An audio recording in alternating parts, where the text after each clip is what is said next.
My friend, picture this. You're sitting at your kitchen table. It's tax season. You've got that classic form in your hand, staring at it, and suddenly it hits you. The government has already taken a solid chunk of what you earned all year. You worked late nights, gave up your weekends, dealt with stress. You put in 12 months of effort, but in reality, 3 to 4 of those months were spent working just to pay taxes.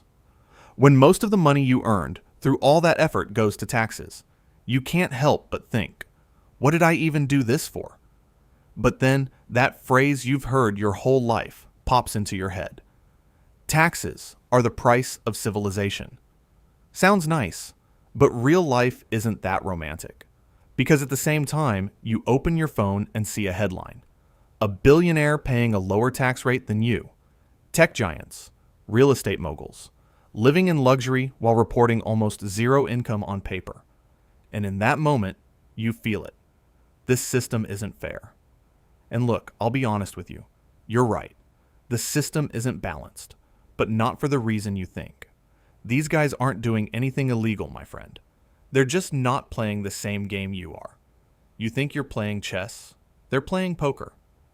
Completely different rules. Most people are taught that the path to wealth is simple. Work, earn a salary, pay your taxes, and try to do something with what's left. But as someone who's been in real estate for years, let me tell you this clearly. Earned income is the most heavily taxed type of income there is. Trying to get rich off a salary is like running with a backpack full of bricks. You'll run, you'll get tired, but you'll never get ahead. Now let me explain the real mechanism of this game to you. Buy, borrow, die. Sounds harsh, but that's the system. First phase. Buy. Wealthy people don't focus on income. They focus on assets. They buy houses, land, stocks, businesses. Because as those assets increase in value, you don't pay taxes until you sell. That's called an unrealized gain. For example, you buy a house for $1 million. It becomes $5 million. That $4 million increase? Nobody can touch it. It grows on paper, quietly, tax-free. That's why you see these people's net worth skyrocketing while they pay little to no taxes. Because their money isn't sitting in cash, it's locked inside assets. And here's the key point. The wealthy don't sell. They wait. They let it grow, like a snowball. But this is where most people get confused. Okay, but how do they actually live? How do they spend? That's where the second phase comes in. Borrow. Now, I know you've been told your whole life that debt is bad, but the right kind of debt is one of the most powerful tools out there. I've seen this for years in real estate. A guy walks into a bank and says, I've got a 20 million portfolio. The bank says, all right, here's 10 million. Low interest because the collateral is solid. Now pay attention. That money he receives is not considered income. No taxes. He spends millions, but on paper, he has zero income. While you earn a salary and pay 30% in taxes, he lives off loans and pays 0%. What about interest? The system handles that too. If your assets grow at 8% and your debt costs 4%, that difference is your profit. That's called positive arbitrage. So he's literally getting richer by borrowing, while you're getting poorer by working. Sounds harsh, but it's the truth. And now, the final phase, die. Sounds a bit dark, but this is where the system really works in their favor. When a wealthy person dies, their assets are passed on. And here's the final gift from the system. The cost basis resets.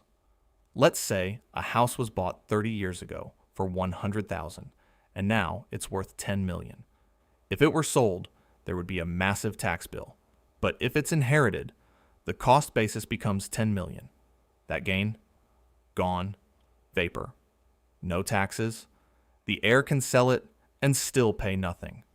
Then they use that money to pay off the loans. The system resets, and the cycle starts again. Buy, borrow, die.